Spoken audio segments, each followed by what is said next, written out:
우리는 왜 살아야 할까? 네, 좀 당황스러운 질문이죠. 네, 이런 질문 딱 받으면 어떠세요? 순간 무슨 대답을 해야 될지 당황하게 됩니다. 그죠? 일반적인 질문들, 우리가 한 5초 안에 대답할 수 있는 질문들은 그리 좋은 질문들이 아니라 그냥 정보를 물어보는 질문들이 많습니다. 예를 들어서 뭐 이름이 뭔가요? 뭐 직업이 뭔가요? 취미가 뭔가요? 이런 것들 있잖아요. 그런데 소개팅에 나가서 당신은 왜 살아야 합니까? 이러면은 좀 당황스럽겠죠. 네. 그리고 순간 생각에 빠집니다. 그러고 보니까 나는 왜 살아야 되지? 이런 질문들은 사실 우리가 새로운 생각, 무언가 도전적인 생각을 할 수 있게 도와주는 질문이에요. 근데 대답하기 굉장히 어렵습니다. 왜 살아야 할까? 그래서 질문을 좀 바꿔보겠습니다. 우리의 삶에 무엇이 과연 중요할까? 네, 여러분들은 뭐가 중요하다고 생각하세요? 우리의 삶에서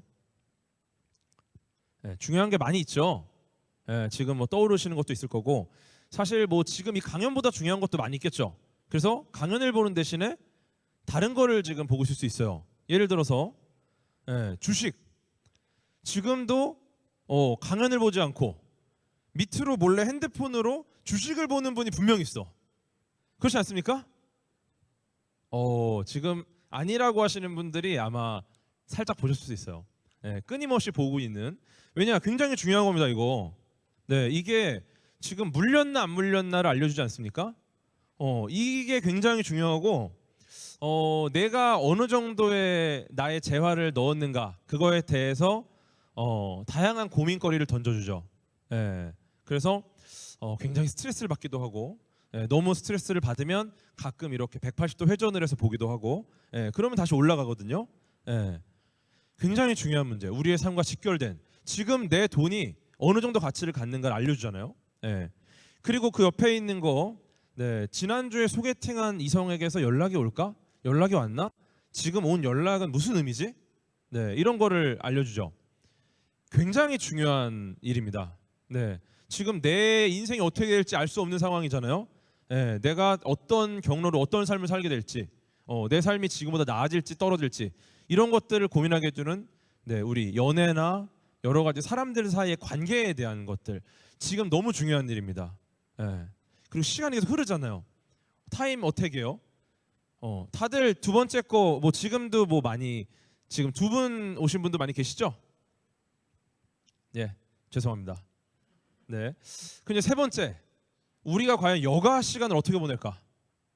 휴가 때 어디를 갈 것인가? 무엇을 할 것인가? 사실 이걸 위해 살지 않습니까? 우리가 과연 뭘 할까? 어디서 뭘 할까?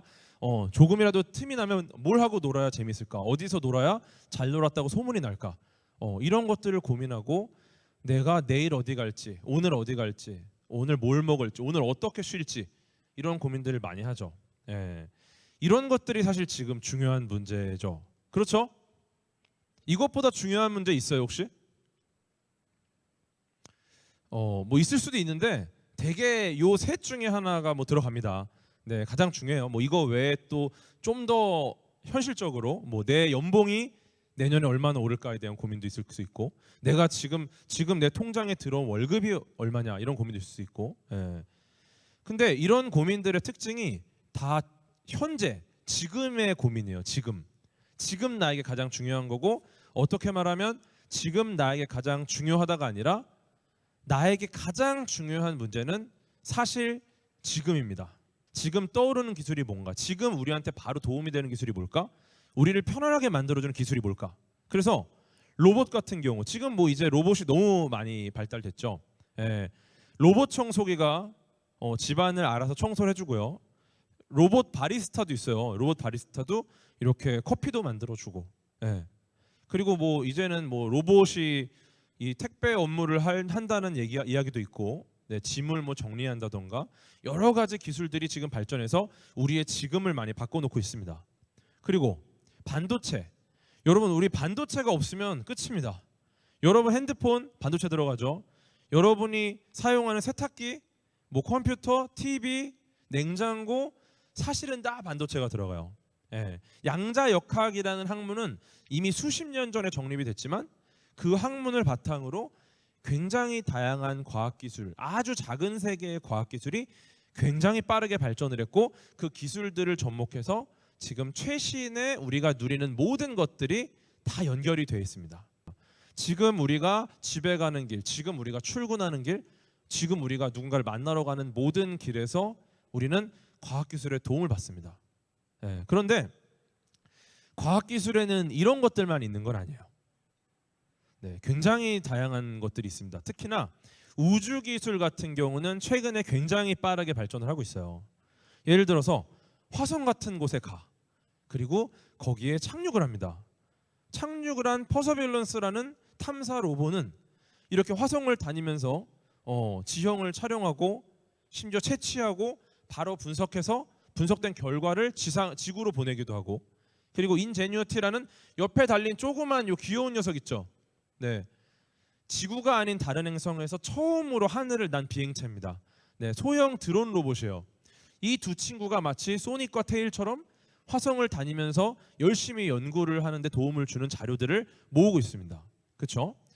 그리고 엄청나게 뜨거운 태양을 향해, 표면 온도가 6,000도 가까이 되는데 그곳을 향해 달려간 파커 태양 탐사선이라는 탐사선도 있어요. 옛날 같으면 상상도 할 수 없는 임무였는데 지금은 태양을 향해 돌진해서 태양 주변을 계속 돌면서 굉장히 다양한 정보들을 얻기 시작을 합니다. 우리가 태양에 대해서도 모르고 있는 게 굉장히 많았는데 다행히 이 친구 덕분에 많은 것들을 알아낼 수 있었죠.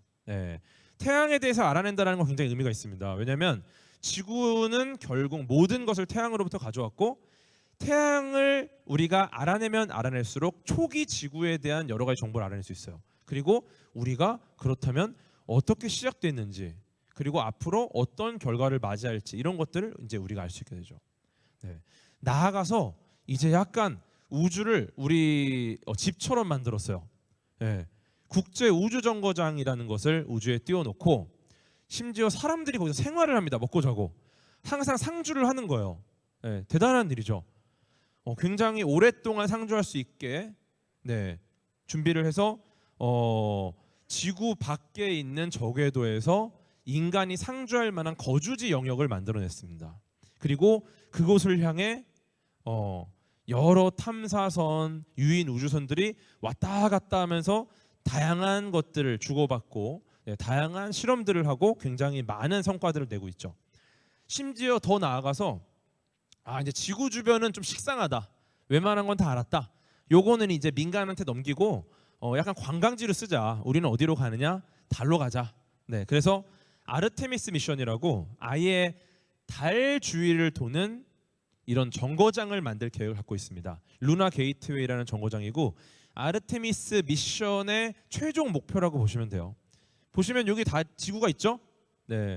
지구로부터 40만 킬로미터 정도 떨어진 이 먼 곳에도 인간의 거주지를 만들어서 여기에 왔다 갔다 상주하는 우주인을 만들고, 이곳으로부터 아주 낮은 저중력, 달의 저중력을 이용해서 화성까지 좀 쉽게 가보겠다라는 미션이에요.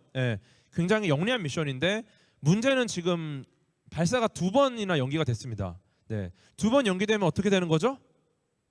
오히려 좋은 거죠. 어떤 문제가 생길지를 미리 2번이나 알아낸 겁니다. 그래서 아마 다음번 발사는 성공하지 않을까. 지금 27일 발사로 지금 예정이 되어 있고요. 만약에 또 문제가 생기면 다음 달 2일로 다 지금 또 예정이 되어 있습니다. 여기에 들어가는 연료가 그 액체 수소가 들어가는데요. 액체 수소가 사실 액체 산소, 산화제랑 궁합이 되게 좋아요. 그래서 사실은 액체 수소와 액체 산소를 딱 연료와 산화제로 쓰면 기가 막힌데 그만큼 어려운 거예요. 그래서 계속 액체 수소가 새는 문제가 발생합니다.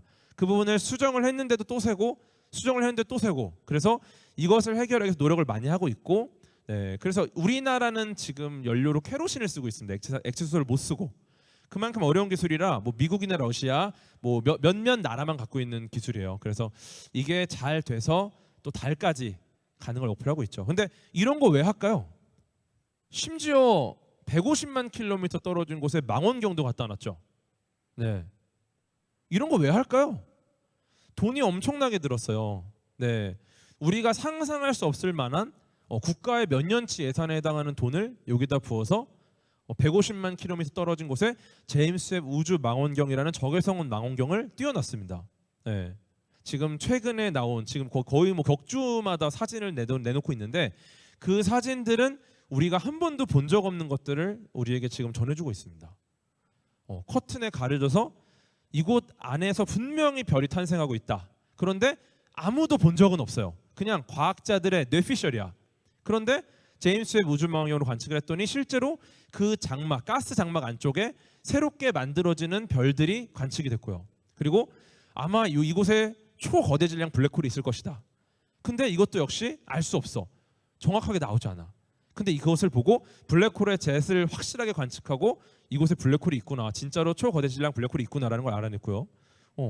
별의 죽음의 직전에 그 옆에 있는 새로운 별이 존재한다라는 것도 알아내고 죽음과 탄생이 계속 돌고 있다라는 것도 알아내고 그리고 엄청난 중력 렌즈 효과를 관측해서 평소 같으면 절대 관측할 수 없는 거의 빅뱅 직후에 탄생한 별의 거의 은하에 비슷한 아주 정밀한 사진을 얻어낼 수도 있게 됩니다. 별의 탄생. 야, 내가 뭐 30년 살았지만 드디어 별의 탄생을 보는구나. 야, 미쳤다. 야, 이건 정말 대단한 일이야. 그렇게 생각하세요? 현재랑 아무 상관이 없잖아요. 그렇죠? 왜 중요하지 않은 것을 이렇게 할까? 과학자들은 왜 할까? 그러면 우리는 생각을 해봐야 돼요. 중요하다라는 것을 정의해야 돼요. 이 유능한 개미들이 바닷가 쪽에 기가 막힌 성을 짓기 시작했어요. 네, 개미성, 모래성을 짓는 게 굉장히 중요한 일입니다. 그래서 누구보다 멋지게 보금자리를 만드는데 모든 개미들이 노력을 해요. 그리고 이 개미들이 그 보금자리에 얼마나 많은 식량을 넣느냐, 얼마나 좋은 음식들을 보관해 놓느냐, 이게 나한테 너무 중요하죠. 야, 저 옆집의 김개미보다 내가 훨씬 맛있는 거 많이 보관했다. 야, 옆집 박개미는 준중형 차 타고 다니는데 나는 이제 외제차 탄다. 이런 느낌으로 개미들이 열심히 이 안에서 사회를 만들었습니다. 이렇게 멋진 집을 짓고 음식을 비축하는데 노력을 하고 있는 상황에서 이상한 개미가 등장해. 이 개미는 집 짓는데 관심이 없어요. 집 짓는데 아무 관심이 없고 음식을 비축하는데 관심이 없고 어디를 보고 있느냐? 아무도 보지 않는 곳만 골라서 보고 있습니다. 네. 이 개미는 그냥 다른 모든 개미들이 관심을 갖고 있는 영역에 관심이 전혀 없어요. 이 개미들한테는 뭐가 중요할까? 이 개미들한테는 도대체 뭐가 중요하길래 다른 개미들이 다 하는 그런 개미집 짓기, 뭐 음식 비축하기 이런 걸 왜 안 할까? 네. 이상하지 않습니까? 여러분들 이런 개미들 보면 뭐라 그래요? 아주 할 일이 없냐 너? 할 일이 없거나 생각이 없거나 인생을 무의미하게 보내는 개미들이죠, 그죠? 네. 보통은 굉장히 무시를 하거나 조롱을 할 겁니다. 우리 인류가 비슷한 행동을 꽤 많이 해요. 사실 아까 보여드린 우주와 관련된 수많은 기술들이 우리한테 크게 지금 중요하지 않아요. 그렇죠? 그리고 이 사진 뭔지 아시죠? 네, 창백한 푸른 점이라는 사진인데 얘가 지구예요. 레이저 포인터랑 비슷하죠? 보이저라는 탐사선을 우주에 쐈어요. 근데 보이저 탐사선은 쉽게 말해 뭐냐면은 인류가 있을지 모를 외계 생명체들에게 보내는 유리병 편지랑 비슷합니다. 유리병 안에 편지를 써요. 그래서 이 편지는 영국에서 처음 시작하였고 이렇게 해가지고 편지를 딱 열면은 이 편지를 또 10개를 써서 보내야 돼. 이런 걸 띄워요. 왜냐? 우리가 이 지구에 살고 있다. 그러니까 관심 있는 외계인들 우리를 발견해 달라. 근데 우리는 너희들을 찾을 만한 기술력이 없으니까 우리가 보이저라는 유리병 안에 편지를 써서 보낸다. 이거를 니네가 열어보면 거기 우리 인간의 사진, 우리 수많은 나라들, 국가들의 인사, 그리고 뭐 대자연의 사진들, 동식물의 사진들, 여러 정보들을 우리가 담아놨으니까 이걸 보고 우리를 찾아와라. 우리는 너희들을 만나고 싶다라는 정보가 담긴 탐사선이에요. 근데 그 탐사선을 띄우는데 사실 카메라가 들어가지 못할 뻔했어요. 왜냐면 유리병 편지잖아. 카메라 없어도 되잖아요. 그 많은 돈을 들여서 왜 카메라까지 싣고 무게를 또 무겁게 만드냐, 얼마나 힘들겠냐, 그렇게 말을 했었는데 칼 세이건이라는 아주 유명한 천문학자가 카메라 넣자고 주장을 합니다. 아무리 돈이 더 들어도, 아무리 무거워서 발사 비용이 더 들어도 카메라는 실어야 된다. 왜냐? 납세자들이 엄청난 세금을 여기다 냈는데 그들한테 사진 한 장 안 보여준다는 건 말이 안 된다. 그들에게 적어도 최소한 사진 한 장 정도는 보여줘야 된다. 그렇게 해서 찍은 수많은 사진 중에 가장 가치 있는 한 장의 사진입니다. 왕과 신하, 백성, 위대한 지도자, 영웅, 범죄자, 여러분의 부모님, 여러분의 가족, 자식들, 위대한 선생님과 학생들, 원수, 동료, 사랑하는 사람, 노인과 아이, 그 모든 사람들이, 그 모든 개념과 이데올로기들이 결국 요 창백한 푸른 점 위에 있다. 우리가 아무리 대단하다고 서로 난리를 치고 남들과 비교하면서 우월하다고 해봐야 결국은 요 점 위에 먼지만도 못한 존재다. 그리고 이 창백한 요 작은 푸른 점 하나가 우리가 사는 유일한 보금자리이기 때문에 우리는 서로 더 겸손해야 되고 서로 더 배려해야 되고 우리는 이 보금자리를 지키기 위해 영원히 노력해야 된다라는 이야기를 했어요. 네. 굉장히 의미 없는 사진 한 장을 아주 멋지게 포장을 했죠. 네. 이런 연구들을 하고 또 이게 우리가 손을 딱 뻗었을 때 바늘 구멍 있잖아요. 바늘을 딱 잡으면 우리가 손을 뻗었을 때 이 손끝에 있는 바늘 구멍으로 하늘을 딱 가리킵니다. 그리고 딱 가리킨 그 하늘의 바늘 구멍만한 영역의 사진이에요. 근데 이 안에 수천억 개의 은하가 있어요. 그리고 하나하나의 은하들, 얘네들이 전부 은하입니다. 뿌연 애들. 이 은하들 안에는 수천억 개의 별들이 또 있어요. 네. 최근에는 더 많아져서 이 바늘구멍 하나에 수조 개, 이 우주 전체에는 수조 개의 은하가 있는 거예요. 엄청난 은하들이 있습니다. 이 말은 뭐냐? 이렇게 많은 걸 몰랐어요, 예전에는. 왜냐하면 우리가 하늘을 봐요. 하늘에 보이는 게 지금 반짝거리는 게 한두 개 있나요? 그러면은 이 세상에 우리밖에 없구나. 그런데 그러한 개념을 완전히 깬 사진입니다. 야, 이 바늘구멍 많은데 이렇게 많아? 그러면은 이 우주에는 셀 수 없겠네. 그러면 이 우주에는 우리 같은 존재도 셀 수 없겠네. 엄청나게 많이 있겠구나. 되게 신기하다. 그러면 이건 역시 이 우주에 우리만 있는 게 아니다. 라는 걸 알려준 아주 위대한 사진이죠. 근데 이것도 사실 지금의 우리랑은 관련이 없어요. 이 우주 미션들이 결국은 다 지향하는 바가 뭐냐면 지금 현재 우리의 모습과는 크게 관련 없습니다. 그런데 이걸 알려줘요. 우리가 어디서 왔고 어디로 가는가. 네. 우주를 보면 우리는 어디서 왔고 어디로 가나, 어디서 시작했고 어디서 끝날까.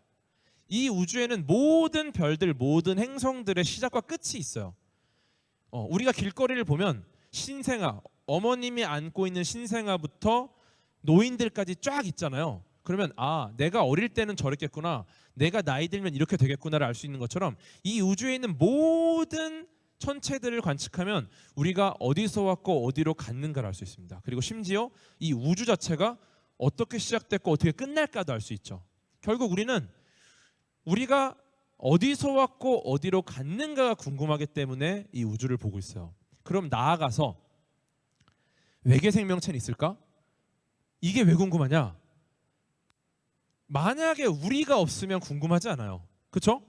근데 왜 궁금하냐면 이 우주에 말도 안 되게 우리가 있어. 우리가 이 우주에 존재하는 유일한 외계 생명체의 증거입니다. 그래서 우리를 기반으로 우리는 외계인을 찾아요. 왜냐면 우리가 유일한 증거라. 증거가 아예 없으면 완전히 열어놓고 찾겠죠. 근데 증거가 하나 있잖아. 그러면 예를 들어서 우리가 어떤 복잡한 모래사장 같은 데 들어갔어. 근데 거기서 반짝거리는 다이아몬드를 하나 찾습니다. 그럼 그 다음부터 뭐 해요? 이게 왜 여기 있지? 이거 또 있을 수 있어. 그럼 다이아몬드 또 찾는 거야. 또 있을 수 있으니까. 그런데 아무것도 없으면 내가 뭘 찾는지 모르기 때문에 안 찾겠죠. 네. 내가 다이아몬드를 찾고 나서 갑자기 무슨 혹시 초코바가 있지 않을까 이런 사람 없잖아요. 그죠? 아예 말도 안 되니까. 결국 우리가 있기 때문에 우리가 이걸 찾는 거고, 외계 생명체를 찾는 이유는 우리와 똑같은 외계 생명체가 어딘가에 존재한다면 우리도 어딘가에 또 다른 아주 훌륭한 보금자리를 찾아낼 수도 있지 않을까? 라는 기대가 있는 거예요. 그래서 지금 천문학에서 가장 중요한 건 우리와 비슷한 지구형 행성을 찾는 겁니다. 만약에 지구가 더 이상 사람이 살 수 없게 된다면 어떻게 될까? 그러면 어딘가로 옮겨야 되지 않을까? 우리가 정말 지구에서 살 수 없게 되면 어떻게 되지? 말도 안 되는 것 같지만 그런 상황이 벌어지면 어떻게 되지?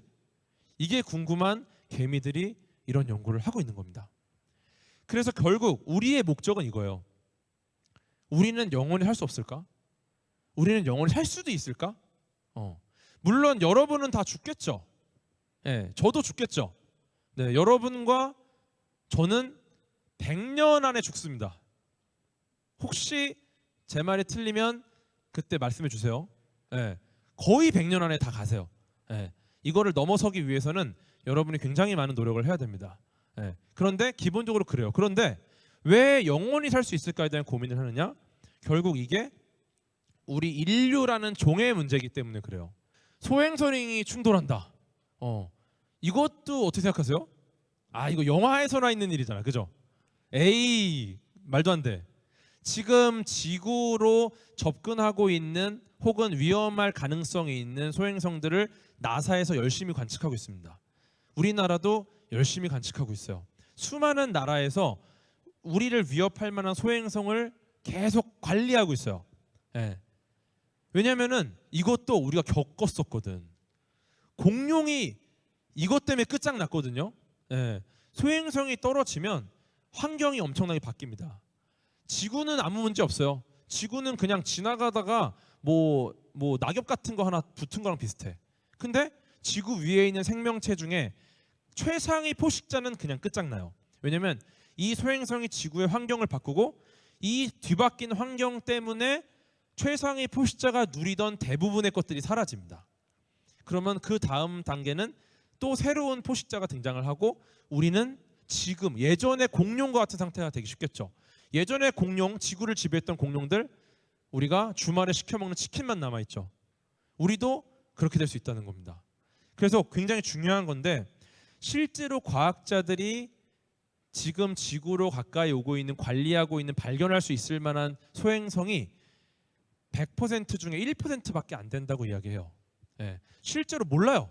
첼라빈스크 소행성 운석도 우리 몰랐어요. 추락할 때까지 몰랐어요. 그렇죠? 네, 놓치는 게 굉장히 많은데 그 놓치는 것들을 우리가 더 많이 발견하려고 노력을 해야 되는데 그런 상황이 올 수 있을지 고민인 거죠. 예, 영화 돈룩업 같은 상황인 거예요. 과학자들이 아무리 이야기를 해도 사람들은 미디어가 중요하고 지금이 중요합니다. 지금 나의 삶에 도움이 될 만한 게 중요한 거지, 아무도 보지 않는 먼 미래, 아무도 관심 없고 내 주식과 관련 없는 먼 미래 중요하지 않아요. 내가 오늘 쓸 돈과 내가 오늘 먹을 것, 내가 입을 것, 내가 뭔가 남들보다 우월함을 느낄 많은 요소들이 중요한 거지, 사실상 인류라는 종에는 대부분 관심이 없습니다. 네. 그럼 어떻게 되죠? 과학은 미디어 같은 형태로, 문화의 형태로 대중들에게 다가가야 돼요. 그렇지 않으면 대중은 누구도 생각을 바꾸지 않습니다. 그래서 스포츠나 미술이나 영화나 음악처럼 과학은 하나의 문화가 돼서 대중들의 속에 들어가야 돼요. 그래야 과학기술이 대중에게 무언가 새로운 인사이트를 줄 수가 있습니다. 그래서 저 같은 과학 커뮤니케이터가 필요한 거고요. 이제 어느 정도 빌드업이 돼서 약간 인적 자원 개발 느낌으로 좀 오지 않았습니까?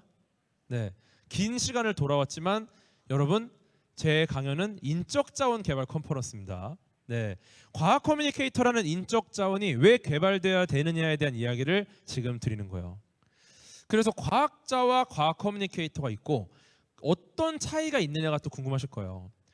보통의 이공계를 거쳐서 연구를 하시는 분들이 과학자죠. 네, 그래서 과학을 하시는 분들이고, 그 다음에 저나 브라이언 콕스나 빌 나이나 닐 디그레스 타이슨 같은 분들 이제 과학 커뮤니케이터로 활동하고 계시는 거고, 이 둘의 차이가 사실 되게 복잡하긴 해요. 그런데 아주 간단하게 설명을 드릴게요. 필드에 축구 선수들이 있습니다. 그죠? 축구 경기가 있어요. 굉장히 좋아하시죠, 다들? 뭐 프리미어리그 같은 거 보려고 비행기 타고 가시잖아요. 그죠? 뭐 티켓 값이 뭐 몇백만 원인데 그냥 오픈하자마자 매진이에요. 그리고 이걸 보려고 수많은 나라에서 비행기를 타고 영국으로 가고. 근데 축구라는 컨텐츠를 만드는 분들이 바로 이런 분들입니다. 이분들이 열심히 연습하고 열심히 훈련하고 이 공을 가지고 하는 수많은 것들을 이루어내요. 이 필드 안에서. 그러면은 사람들이 이분들의 노력과 이분들의 성과를 보고 환호합니다. 야, 어떻게 저런 식의 킥을 하지? 와, 어떻게 저런 슬라이딩을 했을까? 저 슛을 어떻게 했지? 저 골은 정말 대단하다. 그렇죠? 그런데 사실 축구장과 축구 선수만 있으면 대중들의 관심이 이 정도까지는 아닐 겁니다. 왜냐면 조기 축구회 가보셨어요? 조기 축구회를 앉아서 보고 있으면 재미있을 수도 있어요. 근데 아닐 수도 있어요. 왜냐면은 조기 축구회는 이분들이 없어. 이분들은 방금 전에 보여준 축구 선수의 액션이 축구의 역사에서 어떤 의미가 있는지를 부여해줘요. 야, 지금 저 선수 통산 19호 골이 터졌는데 이 골은 과거에 어떤 전설적인 선수가 달성했던 것보다 몇 개월이 빠른 겁니다. 그 말을 들으면 분명히 그냥 별거 아닌 슛 같은데 와, 이게 이렇게 대단한 슛이야? 와, 저 선수 다시 봐야 되겠다. 이런 생각을 하게 되죠. 축구 선수가 만들어낸 수많은 업적들의 가치를 부여하는 역할을 바로 이 아나운서와 캐스터, 해설이 해주십니다. 그래서 이분들의 역할이 과학 커뮤니케이터와 굉장히 유사해요. 과학자들이 필드 현장에서 엄청난 연구 성과를 만들어냅니다. 그런데 이거를 직접 대중이 봐서는 저 연구가 무슨 의미인지를 몰라. 그래서 과학 커뮤니케이션이 필요한 겁니다. 과학 커뮤니케이션이 활발해지면 어떤 혜택들이 있냐면요. 대중이 바뀌겠죠. 대중이 이 과학 커뮤니케이션을 경험한다. 어떤 변화가 오냐면 과학 커뮤니케이션의 기본은 과학적 사고입니다. 과학적 사고는 간단하게 말해서 인과관계가 명확한 사고예요. 과학적 사고, 과학 커뮤니케이션을 자주 접하다 보면 나도 모르게 머릿속으로 항상 인과관계를 생각합니다. 인과관계를 생각한다는 것은 아주 상식적인 생각을 하게 된다는 거예요. 그럼 어떻게 되느냐? 우리 주변에 있는 수많은 분들이 인과관계가 없이 사고하시는 분들이 많이 계세요. 도대체 왜 이런 행동을 할까? 내 상사, 저분은 도대체 왜 저런 행동을 하지? 내 동료, 혹은 나와 같이 일을 하는 뭐 팀원들, 얘네들은 또 무슨 생각인 거지? 인과관계를 명확하게 하지 않기 때문에, 인과관계를 명확하게 하는 습관이 들어있지 않기 때문에 그렇거든요. 그런데 과학 소통을 거의 일상처럼, 문화처럼 즐긴다? 이분들의 머릿속에는 항상 인과관계를 넣어놓습니다. 그래서 인과관계를 명확하게 하면 이상한 행동을 하지 않아요. 그 말은 뭐다? 삶 가운데 아주 상식적인 삶을 살게 되고 우리의 사회는 아주 상식적인 사회가 됩니다. 과학자 한 명이 100명을 먹여 살린다라는 말이 있습니다. 이 말은 뭐냐면은 과학기술 하나가 100명을 먹여 살릴 수 있을 만큼 큰 부가가치를 갖고 있다는 거예요. 그런데 과학 커뮤니케이터 한 명이 과학자 100명을 만들어낼 수 있습니다. 이 말은 뭐다? 과학 커뮤니케이터로부터 과학 커뮤니케이션을 하면서 자란 아이들이 결국 과학자가 되고 그 과학자 한 명 한 명이 100명을 먹여 살리면 과학 커뮤니케이터 한 명은 10,000명을 먹여 살 수 있겠죠. 중요한 건 당신이 어떻게 시작했는지가 아니라 어떻게 끝내는가다. 시작하는 것보다 끝내는 게 중요하다는 뜻이요. 근데 우리 인류의 입장은 어떻습니까? 끝내고 싶지 않아요. 우리의 목적은 이 인류가 영원히 끝나지 않는 겁니다. 그죠? 그러려면 어떻게 되느냐? 결국 아무도 보지 않는 곳을 보는 개미들이 있어야 돼요. 그들이 우리를 다른 행성으로 옮겨줄 겁니다. 언젠가. 그리고 언젠가 우리 먼 후손이 더 이상 지구에 누구도 살 수 없게 됐을 때 다른 행성으로 이주하면서 이런 얘기할 거예요. 야, 그래도 한 2000년 전쯤에 위대한 어떤 국가의 어떤 기술 때문에 우리가 살 수 있다. 야, 그때 그 시기에 이거 안 했으면은 우리 다 죽었을 거야. 아, 그때 그 과학자들, 그때 그들을 지지하고 응원했던 대중들, 그때 정책을 결정했던 정치인들 정말 레전드다. 그들은 전설이다. 그렇게 우리 후손들은 우리를 기억하길 바랍니다. 그래서 우리는 끝나지 않길 바래요. 그럼 어떻게 되느냐? 다른 곳을 보는 개미들을 절대 무시하거나 조롱하면 안 됩니다. 최소한 그 개미들이, 왜냐면 우리는 그런 거 하고 싶지 않거든. 우리는 지금이 중요하고 현재가 중요합니다. 그렇기 때문에 최소한 우리는 그 개미들이 아무도 보지 않는 곳을 보는 것을 지지해주고 응원해줘야 돼요. 그리고 고생한다고 해줘야 되고, 왜냐? 우리는 그거 하기 싫으니까. 예. 그래서 그 아무도 보지 않는 그곳을 보는 개미들이 오늘 컨퍼런스를 통해서 더 많이 늘어나기를 소원합니다.